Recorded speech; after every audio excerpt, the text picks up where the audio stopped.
ഉച്ചയ്ക്ക് ചോറിന് തോരൻ വയ്ക്കാൻ എന്തെങ്കിലും കിട്ടുമോ എന്നറിയാൻ മട്ടുപ്പാവിൽ കയറിയതാണ്. അപ്പോൾ നമ്മുടെ ചീരക്കുട്ടന്മാരിതാ നമ്മളെ നോക്കി നിൽപ്പുണ്ട്.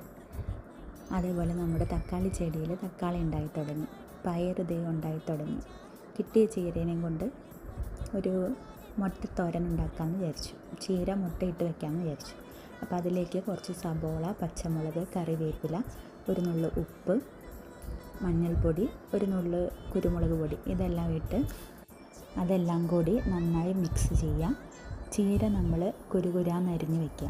അതിനുശേഷം കുറച്ച് എണ്ണ ഒഴിച്ച് അതിലേക്ക് കടുകിട്ട് പൊട്ടിച്ച് നമ്മൾ മിക്സ് ചെയ്ത് വെച്ചിട്ടുണ്ടായിരുന്ന മുട്ടയും അതേപോലെ സബോള, പച്ചമുളക്, കറിവേപ്പില, മഞ്ഞൾപ്പൊടി, കുരുമുളക് പൊടി, ഉപ്പ് ഇതൊക്കെ ഇട്ടതെല്ലാം കൂടി ഒഴിച്ച് നന്നായി ഇളക്കി മുട്ട കൊത്തിപ്പൊരി പോലെ ആക്കുക. അതിനുശേഷം അതിലേക്ക് ചീര അരിഞ്ഞത് വെച്ചതും കൂടി ചേർത്ത് നന്നായി ഇളക്കുക. ചീരയ്ക്ക് അധികം വേവ് ആവശ്യമില്ല. 1-2 മിനിറ്റ് ഇളക്കുമ്പോഴത്തേക്കും ചീര വെന്തിട്ടുണ്ടാകും. എന്നിട്ട് അവസാനം നമുക്ക് വേണമെങ്കിൽ ഒരു പിടി തേങ്ങ ചിരകിയതും കൂടി ഇട്ട് ഇളക്കാം. ഒരു ടേസ്റ്റിന് വേണ്ടിയാണ്, ആവശ്യമുള്ളവർ ഇട്ടാൽ മതി. ഈ സമയത്ത് ഉപ്പ് കുറവാണെങ്കിൽ ഉപ്പ് നമുക്ക് ചേർത്ത് കൊടുക്കാം. കുറച്ച് നേരം ഇളക്കിയ ശേഷം വാങ്ങാവുന്നതാണ്. അങ്ങനെ നമ്മുടെ ചീര മുട്ടത്തോരൻ റെഡി.